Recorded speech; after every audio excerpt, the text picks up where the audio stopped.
Lagos, the nation's commercial capital. This is the News at 10. Live from Channels Television. Reporting tonight, Melinda Akilami.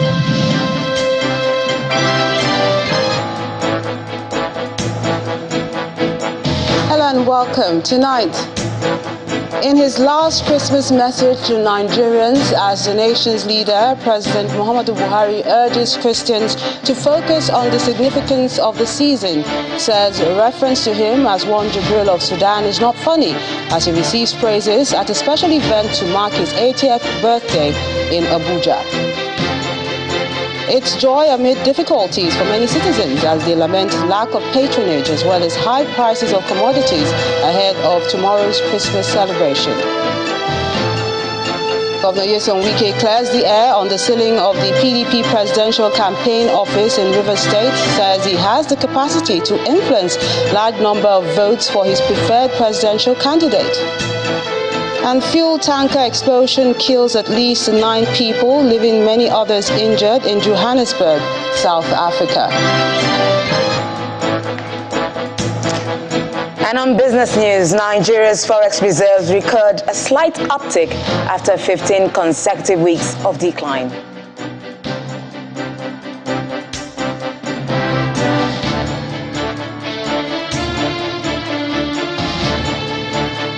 On sports news tonight, the Tottenham Hotspur coach Antonio Conte confirmed that Brazilian forward Richarlison faces up to 4 weeks out with a hamstring injury.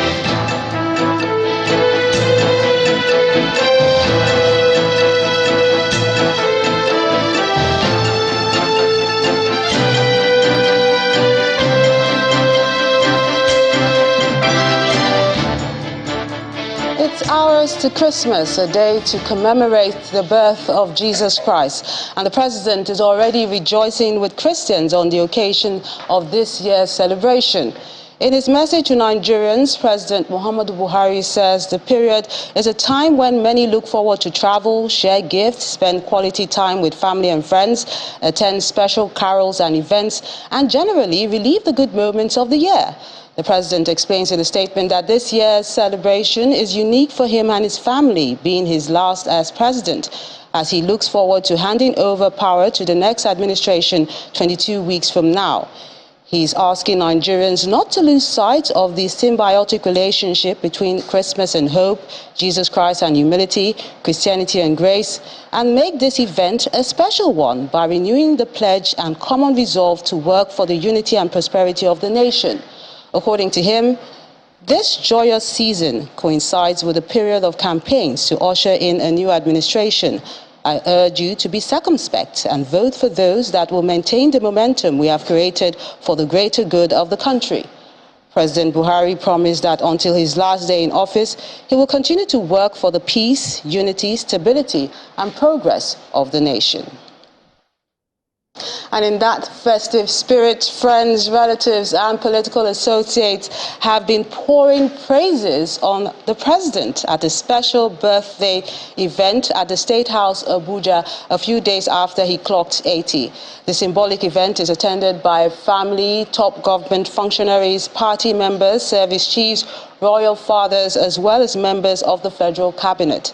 The president used the occasion to deplore the reference to him as one Jibril of Sudan occupying Aso Villa, saying it's not a funny comment. Our State House correspondent, Gloria Omezike, has this report.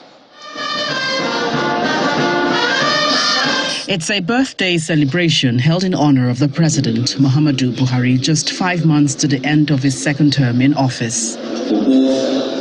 But physically in attendance are presidential candidate of the APC, Senator Bola Tinubu, governors, former governors, royal fathers, service chiefs, members of the Federal Executive Council, as well as the business community. A commemorative documentary showcasing in-person interviews where the president aired his thoughts on topical issues and comments, particularly on claims that the real occupant of the presidential villa is not him, but one Jibril from Sudan. No, it's not funny because those who are advocating or who are making those statements, they just want to be cheeky. They want to distract attention from the main issue. Our main issue is do the infrastructure. after you leave the presidency, Yes. what are you going to miss the most about the presidency? I wonder if I'm going to miss much. I think I'm being harassed. I believe myself that I'm trying my best, but still my best is not good enough, because there are people around that think that they can intimidate authorities to get what they want instead of going through established systems, and earn whatever they want to earn. President Buhari's special celebration, which is primarily a thank you ceremony tagged A Leader for All, had tributes pouring in from family and friends. He hardly discriminates even within the family. You hardly know who is the child of the family, within the whole family in Ghana. He takes care of everyone. Other tributes by party members illuminated the president's decency and exemplary character. Transparency and honesty in the electoral process that you pleaded. Lagos belong to the same party. We only promise not to let you down. Royal fathers also shared experiences they've had with Nigeria's commander-in-chief. I came from Ife today, and I thought we probably won't be able to make this event. But I drove on Lagos-Ibadan Expressway for 45 minutes from Ibadan, the beginning of Ibadan, all the way to Lagos, 45 minutes. And my spirit just started praying for you. We'd like to appeal to distinguished ladies and gentlemen here, present and not present, to please join Mr. President, support Mr. President to ensure that our looted artifacts are not relooted. Please don't let them reloot it.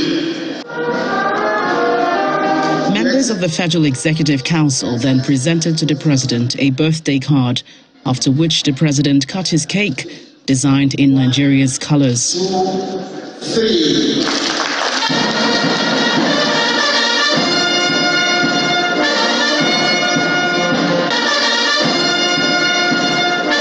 The Vice President, Professor Yemi Osinbajo, wraps up the evening with a toast. Thank you very much. Thank you very much. But perhaps what formed the highlights of the special celebration for the president, with many tributes and documentary, which showed particularly how the president and party members, how far they have come and how far the country needs to go, particularly against the backdrop of many promises by the president to leave the country better than he met it. From the presidential villa, Gloria Umezuke, Channels Television News. Congratulations to the president. To more Christmas messages now, and this time, this one is from the Speaker of the House of Representatives, Mr. Femi Gbajabiamila, who has also joined to share in the joy of the season with the Christian faithful.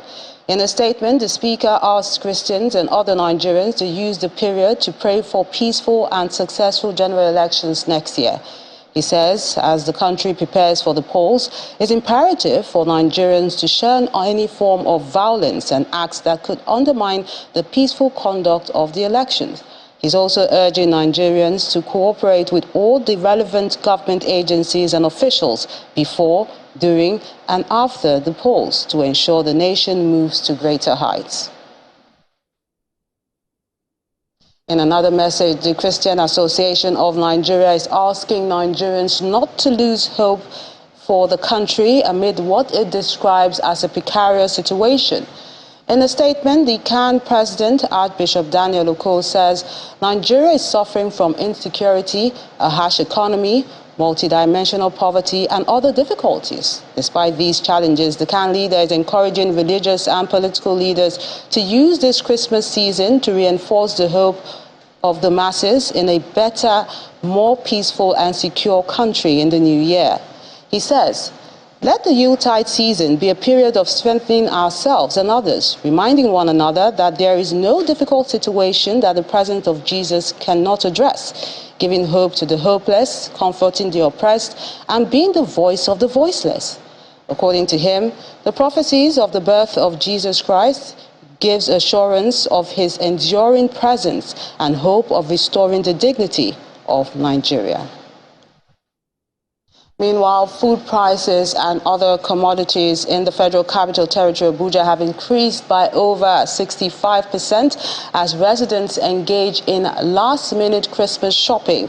Residents who spoke to Channels Television attribute the hike in the prices of goods and commodities to inflation, insecurity, and the high cost of moving these items to different parts of the country. It's a few hours to Christmas, and business at the Utako market appears to be slow compared to last year. Prices of food commodities such as rice, beans and chicken have also increased. A bag of rice which sold for 30,000 naira last year is now sold between 40 and 45,000 naira, while 10 liters of groundnut oil is sold for 15,000 naira, and 25 liters goes for between 30 and 35,000 naira. Owing to this, sellers are complaining of low turnout of customers. So they expect this Christmas we'll go see market because politics done near election, can people start campaign. So we're not expecting like that. Market know the people they shout money know the things they go up every day. So the market what they expect no market like last year. Prices of perishable goods are also on the rise. A small basket of tomatoes is now being sold for between 2,500 and 3,000 naira. Some of the buyers blame the hike on inflation and closure of the nation's borders. The prices of tomatoes, the prices of pepper, the prices of chicken, goat meat, you don't even talk about turkey, you can't afford it. So it's only just God to help us. Inflation, not only in Nigeria, even in advanced countries as well. But what I am very concerned about is the ordinary man on the street. How is he going to cope? I may be able to cope, probably, but how about the common man? How is he going to buy clothes, Christmas clothes for his children? If you have 4 or 5. The market, as we all know, things are extremely expensive compared to last year. Things are really expensive because some of the things you buy before, maybe like the chicken, for instance, the one you buy last week for 10,000, today is going for 12,000, 15,000. So you can see that it's very expensive. The increase in prices of food items and livestock has become the usual practice during festive seasons, and this year is no exception. Nigerians are appealing to government to formulate policies that will cushion the effect of the hardship on citizens in the coming year. In part 2, after the break, Delta PDP flags off campaigns in local government areas. Party's vice presidential candidate, Governor Ifeanyi Okowa, says PDP government will enforce the Petroleum Industry Act if voted into power. That's in a moment. Join us again. This is what they call 21st century. When my customer say I want to use POS, I will just bring out my phone, open the application, press this code. I don't have anyone that using POS anymore.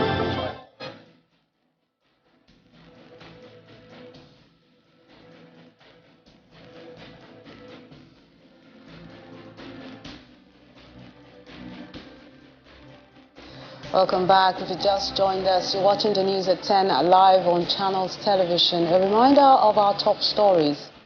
In his last Christmas message to Nigerians as the nation's leader, President Buhari urges Christians to focus on the significance of the season. Says reference to him as one Jibril of Sudan is not funny, as he receives praises at a special event to mark his 80th birthday in Abuja. Is joy amid difficulties for many citizens as they lament lack of patronage as well as high prices of commodities ahead of tomorrow's Christmas celebration. Governor Wike clears the air on the sitting of the PDP presidential campaign office in Rivers State, says he has the capacity to influence large number of votes for his preferred presidential candidate. And fuel tanker explosion kills at least 9 people, leaving many others injured in Johannesburg, South Africa.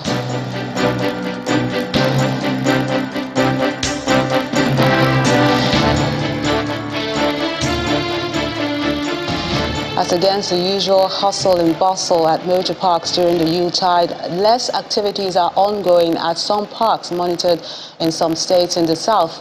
While some individuals express optimism with the way the season is going, others maintain that the number of those returning for Christmas this year is by far less than it used to be. At the GUO Park in the Oka metropolis, several waybills are seen parked in front of the office, awaiting their respective owners to pick them up.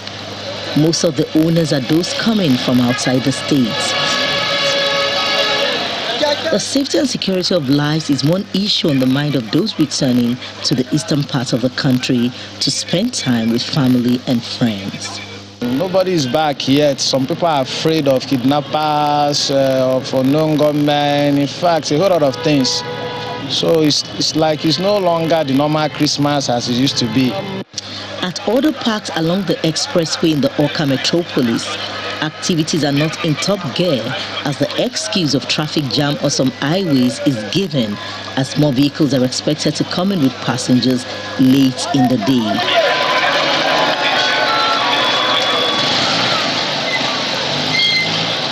At the Peace Park, several buses have offloaded and some passengers heading to Ebonyi State cannot continue their journey. This journey stopped us now. We cannot reach home today, tomorrow morning, because since we even slept in a park, yes, at Warri.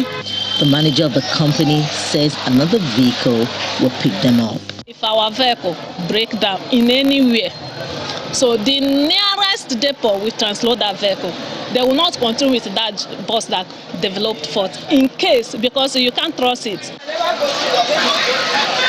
Against all odds, the atmosphere still speaks volumes of a festive season as people are seen carrying bags of rice among other items.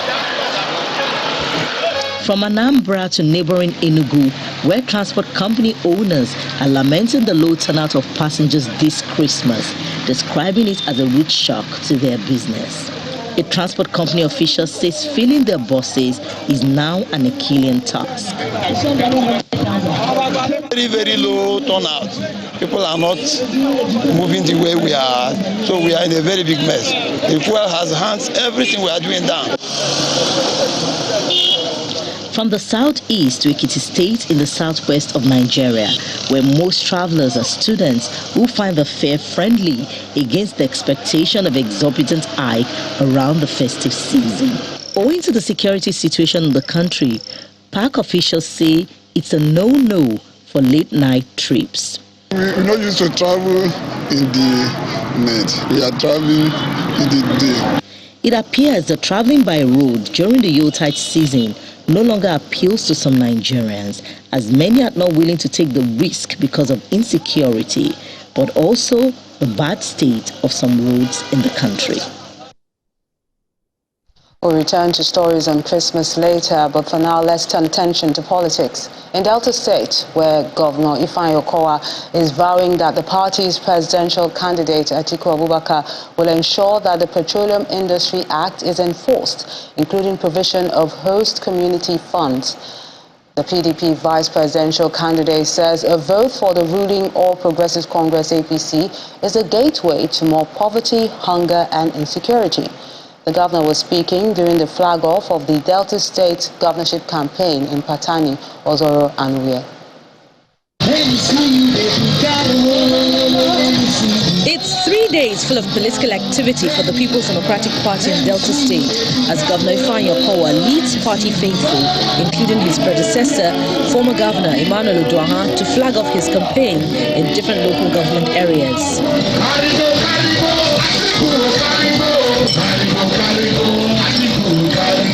The event kicks off in Patani local government area, where colorfully dressed supporters dance and show support for their various candidates.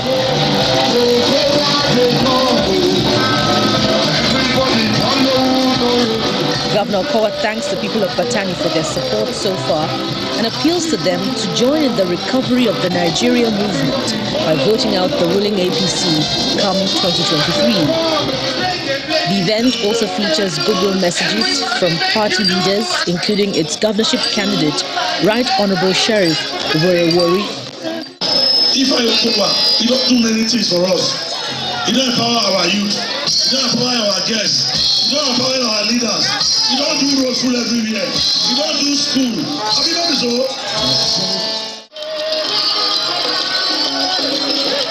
The next campaign ground is in Ozoro, Isoko North local government area. For you to be eligible to vote. Former Governor Uduaha encourages Deltans to take advantage of PVC collection exercise to pick up their PVCs to ensure victory for the party. Start collect your PVC now, because that is your instrument for voting. It's a secret ballot. Only God will be seeing you. And our people must go and vote for PDP. Next is Warri South and Uvie local government.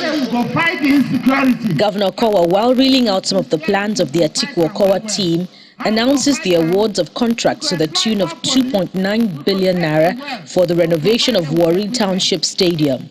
We go employ more police, we go train them well, we go provide them with equipment. And Atiku and I, we don't agree say we go allow states get their own police for their state.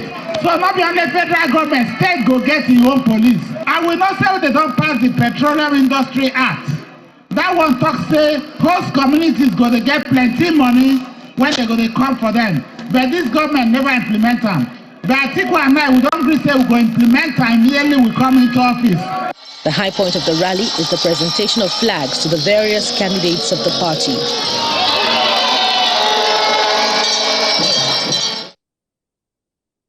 Meanwhile, in Rivers State, Governor Nyesom Wike believes that the residents will only listen to a politician they trust, as he boasts of his capacity to influence a wide margin of votes for his preferred presidential candidate. Governor Wike, has given a deadline of January to unveil his choice in the presidential election, says as a governor, he has truly defended the interest of Rivers State, which has earned him the trust of the people. He was speaking during the commissioning of the Alu-Amagwa Road in Ikure local government area of the state. Today is Christmas Eve.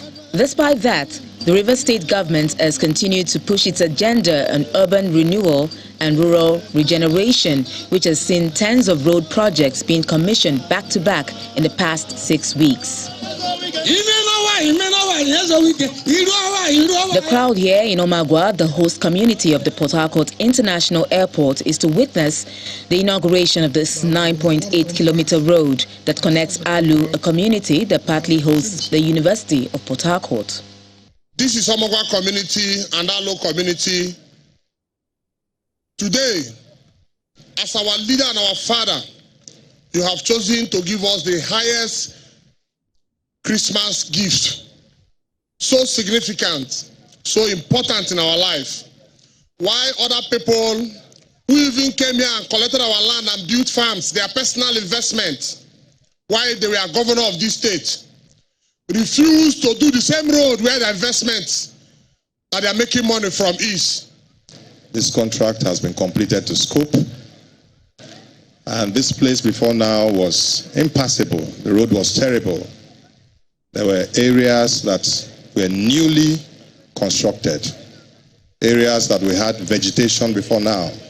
There were areas that could only be plied through motorcycles and bicycles. For the visionary of the agenda, maintaining the construction of projects within a record time is the hallmark of his administration, and once more, it delves into party politics. I will talk to Rivers people. They believe in me. They know when I say something, I'm going to do it. Tell me any of them. Any of them. I challenge them. Whether you're a former governor, whether you're a former minister, whether you're a former chairman, whether you're a former senator, tell me what you brought in your community, in your local government. If you show me, I resign as a governor. He also clears the air on the sealing up of the PDP presidential campaign office in Rivers State. They said, I sealed up Atiku's campaign office. That's why they are liars. They are chronic liars. Pathological liars. People that no single truth in their mouth. They think they want to turn the state to be violent. The state will never be violent. All I said, obey the law. Although it's happening about a week to the new year, Governor Wike says more inauguration of projects are in the offing even before the end of this year. God the Son and God the Holy Spirit.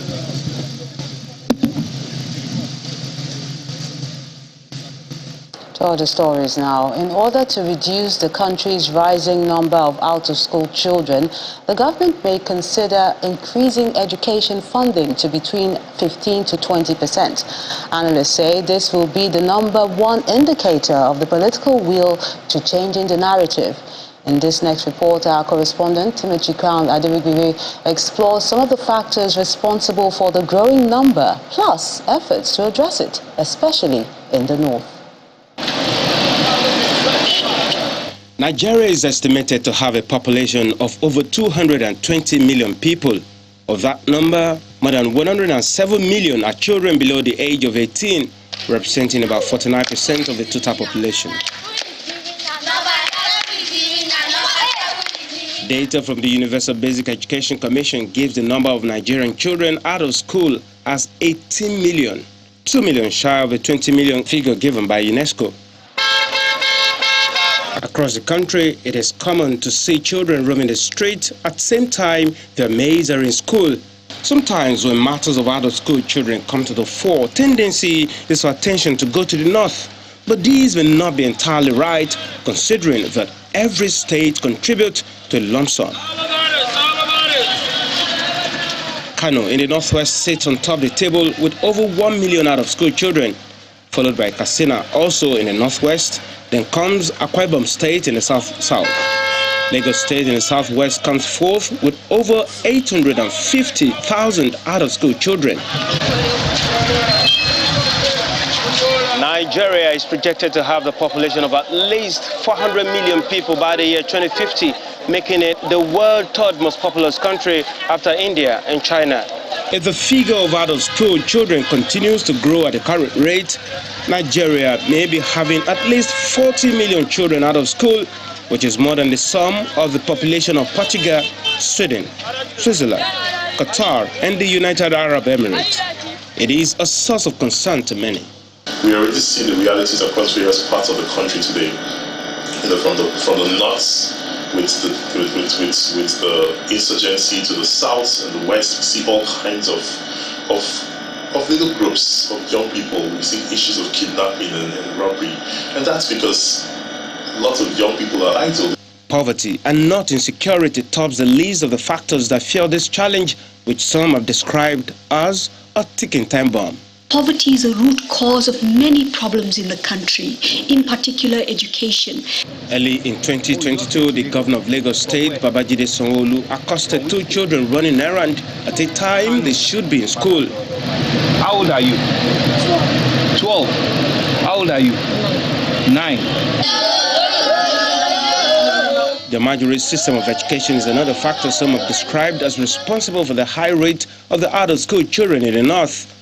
Hardly is there any northern state where children who should be under parental care are not thrown into the street to fend for themselves.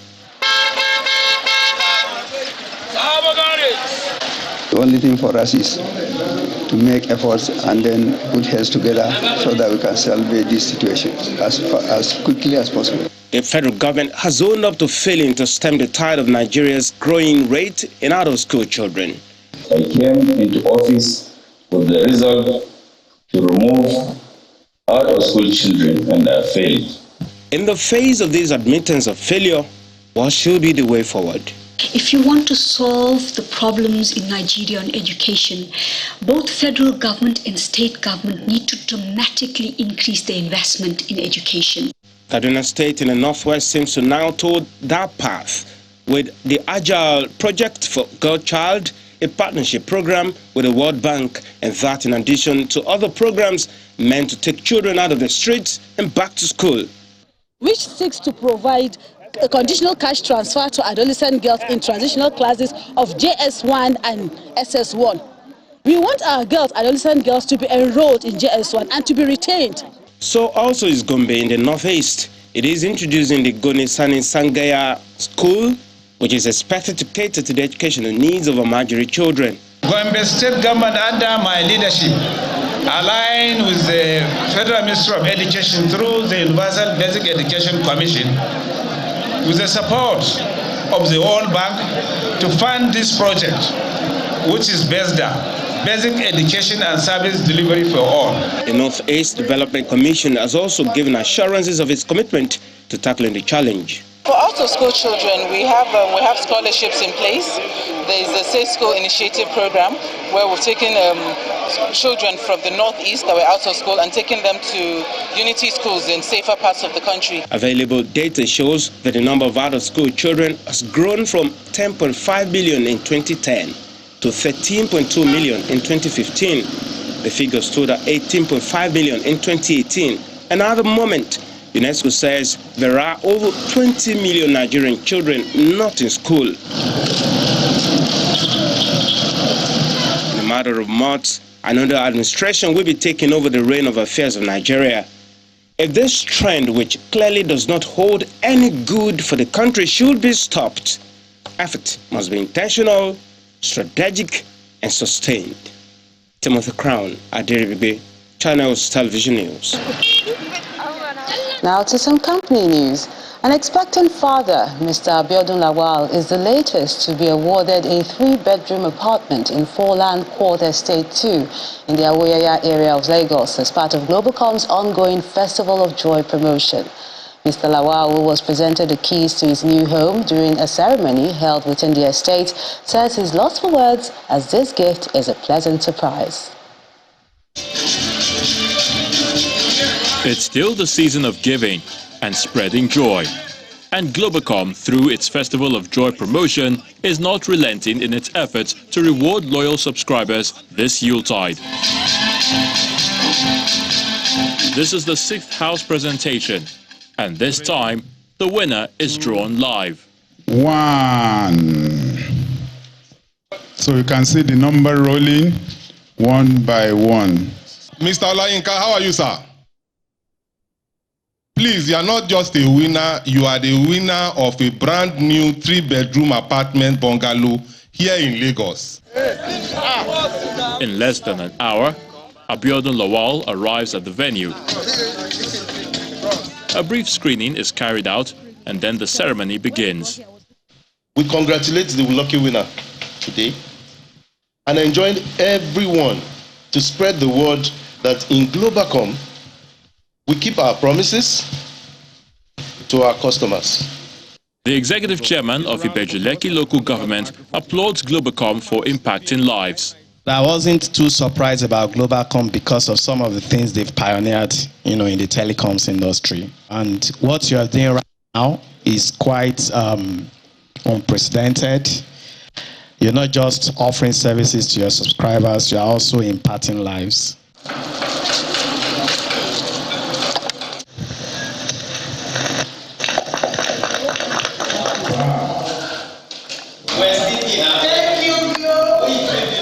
After receiving the keys to his new home, the winner, who is an expectant father, says it is a surprise to him.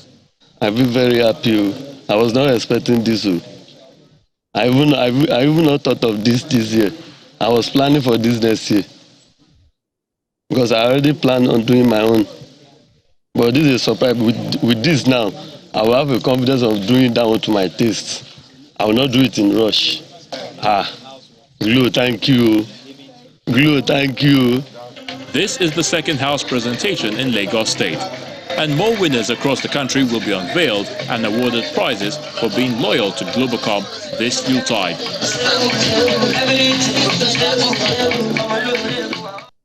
Congratulations to the excited couple there. And to tell us more from the world of business, here's Will Evong.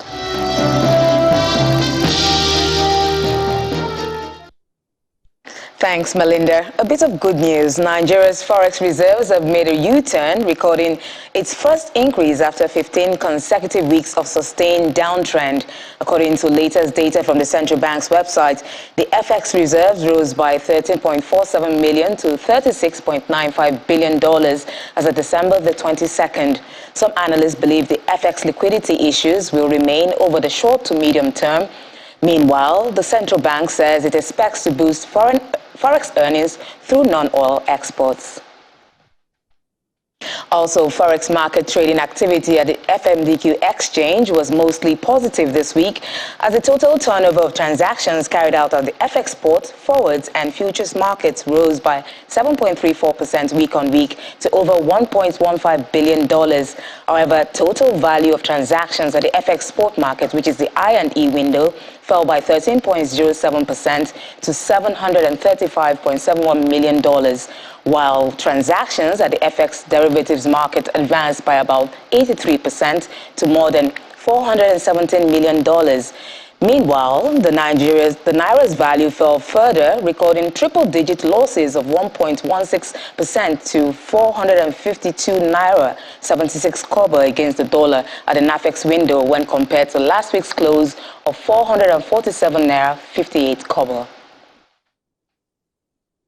Now, the Oyo State Governor Seyi Makinde has signed into law the state's 2023 appropriation bill tagged Budget of Sustainable Development. According to Governor Makinde, the budget of about 310 billion naira would aid the completion of some projects as well as the state's development initiatives. He adds that his administration has been able to increase the state's internally generated revenue to over 3.8 billion naira. The budget has over 155 billion naira earmarked for recurrent expenditure and more than 154 billion naira for capital expenses. The National Insurance Commission, NICOM, has raised the third-party insurance cover for motorists in the country with effect from January the 1st next year. In a statement, NICOM says the new annual premium rate has been increased by 200% from 5,000 naira to 15,000 naira. The commission adds that the insured vehicle can enjoy claims limit of 3 million naira for private vehicle and start buses for the new premium of 15,000 and 20,000 naira each, while the limit for own goods would be 5 million naira at a premium of 20,000 naira.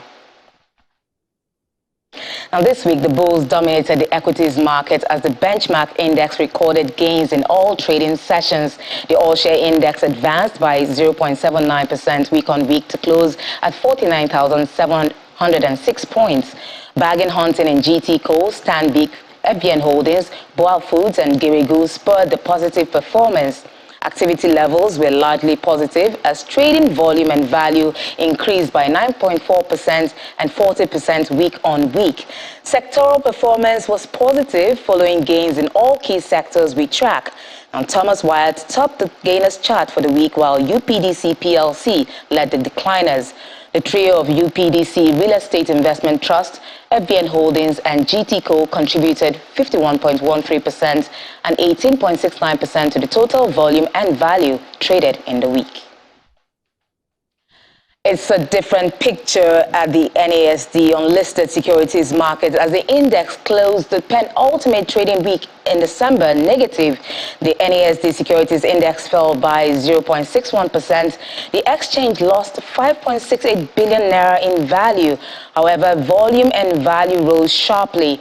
Volume traded rose by over 340% to 45.98 million units, while value traded jumped almost 600% to 223.94 million naira. Afriland Properties topped the advances list for this week, while Niger Delta Exploration and Production led the losing stocks. At the same time, Nigeria Mortgage Refinance and Geofluids PLC were among top 5 stocks traded by volume for the week. And that's it on Business News. It's back to Melinda for the rest of the news at 10. Many thanks, Will. It's that time of the year when most parts of the nation's commercial center, Lagos, is glowing with lights as part of the Christmas fiesta. This year is no different, as some streets and public places are now beautifully decorated as one of the major side attractions of the season, beginning with the magnificent display, which is an annual feature at the Ajose Adeogun Street in Victoria Island, courtesy of Zenith Bank. There are so many reasons why the Christmas season is one of the most anticipated seasons of the year. In Lagos, it sparks the season of Jamboree with a plethora of social events which birthed the parlance Dirty December. Another highlight of the season is the tradition of enchanting lightning from the various Christmas decorations in the city. A drive through the famous Ajose Adeogun Street and Falomo roundabouts at sundown showcases an artistical innovation with the Christmas lights which evolve year in, year out. This year, some lightning monuments stand out, depicting, among others, structures of women wearing ball dresses, horses, gift boxes, and angels blowing the trumpets.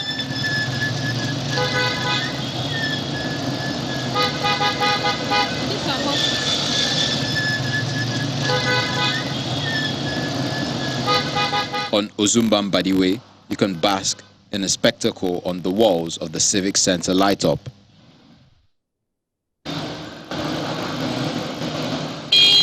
And in Marina, the roundabout also boasts an inviting spot for the eyes.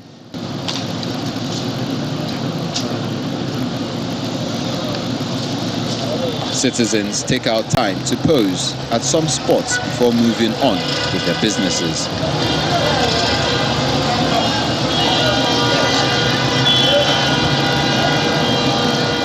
During the Christmas season, nighttime in Lagos beautifully depicts the jolly spirit.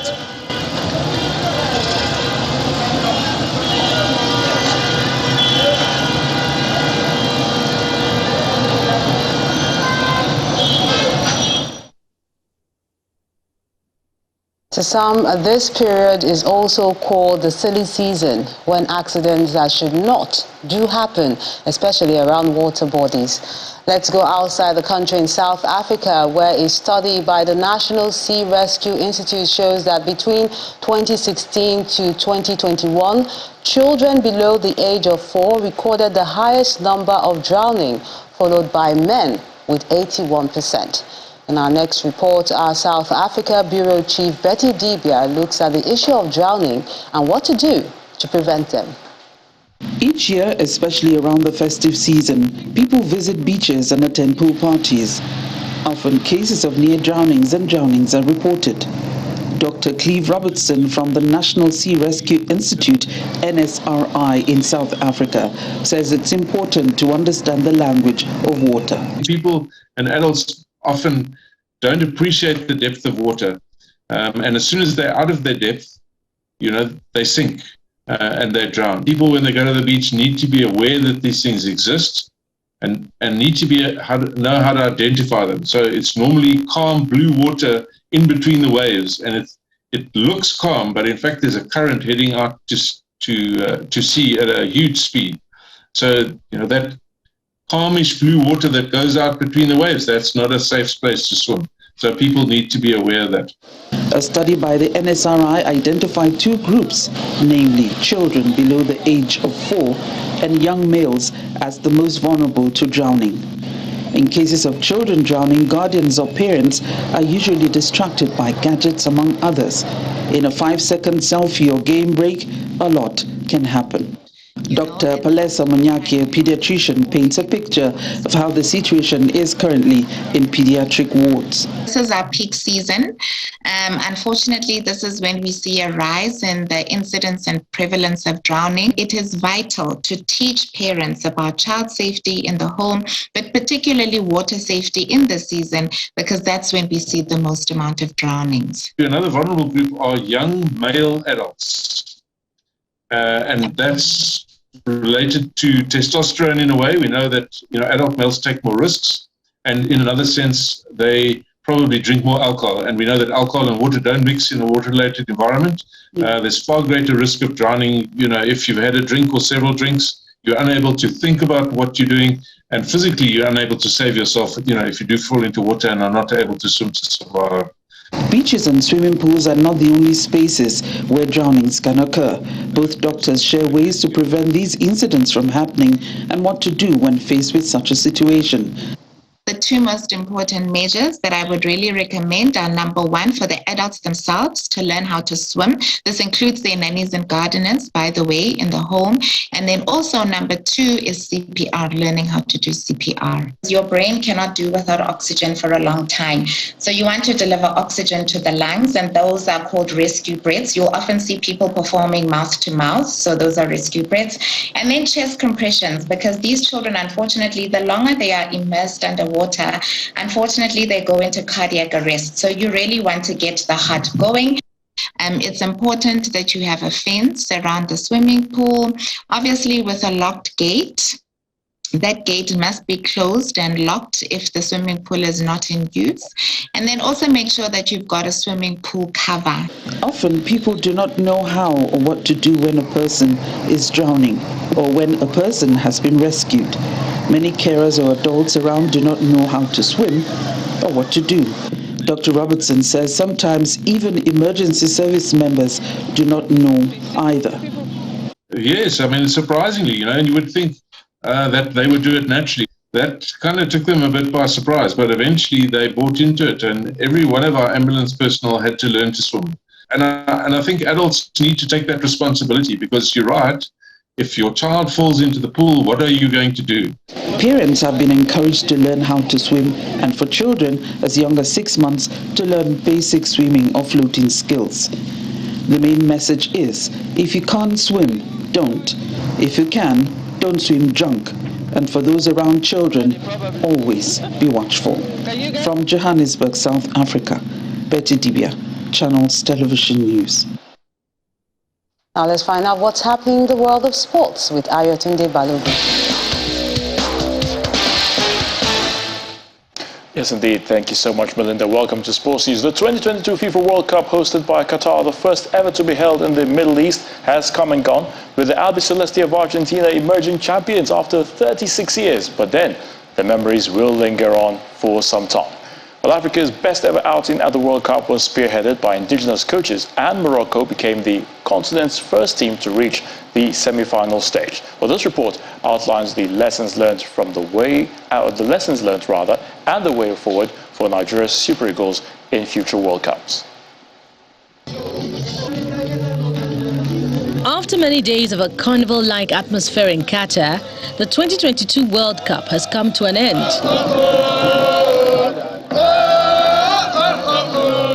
Argentina's Albiceleste are the world champions after beating France in a pulsating final. The football world is left in awe as the hosts showcase state-of-the-art facilities and logistics management.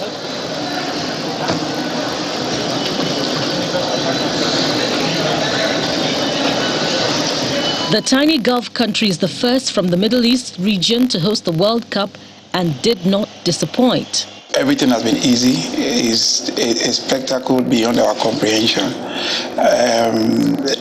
From traffic to vehicle activities to the quality of the facilities, the stadia, the training sites, the hospitals, the hotels, just beyond amazing. It is noteworthy that all 5 nations from Africa were led to the competition by indigenous coaches. No doubt, it was Africa's best ever outing at the Mundial, with the exploits of the Atlas Lions of Morocco earning them a 4th place finish. The success of Morocco, and I say this with respect, is not by coincidence. Morocco, and let me say this, many African countries should learn from Morocco. Stakeholders admit that there is a link between a good outing at the World Cup and a strong domestic league. If we don't have a thriving league, it won't reflect in the national team. We keep relying on those players abroad, and they don't really know the culture. They won't really fight the way those players who are really hone their skills from home and know how it feels like to wear the don the green and white. You have to have the passion to play for your country, which is number one. Not about the money aspect. If you get the passion and the grassroots, that all started from the grassroots, from the under 17, come up till the Super 8s. Observers hope that with Nigeria's failure to qualify for the 2022 World Cup, the lessons would have been learned. A lot of lessons in terms of organization, in terms of planning, picking the right players, putting square pegs in square holes. Those are the things we've been hammering on for a very, very long time. Fans expect that in the next 4 years, when the 23rd edition of the World Cup will be held, the Super Eagles will not be missing in action. Tottenham Hotspur boss Antonio Conte has confirmed Brazilian forward Richarlison faces up to 4 weeks out with a hamstring injury. Richarlison picked up a knock at the just concluded FIFA World Cup in Qatar. That means Richarlison will miss Spurs' return to Premier League action at Brentford on Boxing Day. He's also said to be out for games against Aston Villa and Crystal Palace, as well as the FA Cup meeting with Portsmouth on January the 7th, 2023. The 25-year-old faces a race to be fit for the North London derby clash against Arsenal on January the 15th next year. And that's sports news. I'm Ayo Tunde Balogun. Thanks, Ayo. Not a merry day in Bossenberg, east of Johannesburg, South Africa, as a gas tanker has exploded, killing at least 9 people and injuring scores of others, including firefighters. It's said that the gas tanker, which was supposed to deliver liquid oxygen to a hospital close by, drove under a low-lying bridge and got stuck there. Owing to the friction, the vehicle caught fire. Firefighters were called to the scene, and while trying to put out the blaze, an explosion occurred and it affected firefighters and the fire engine. This happened near O.R. Tambo International Airport and a local hospital. 2 houses have been burnt down. Officials are still searching for survivors, as it's believed that there may have been cars under the bridge when the explosion occurred. Officials say the death rate is likely to rise. And the main news again. The president today urged Christians to focus on the significance of the birth of Jesus Christ in his last Christmas message to Nigerians as the nation's leader. President Buhari also received praises at a special event to mark his 80th birthday in Abuja, where he said the reference to him as one Jubril of Sudan was not funny, but an attempt to distract from more important issues. And that's the news at 10 tonight. I'm Melinda Akinlami. On behalf of the team, good night and have a Merry Christmas.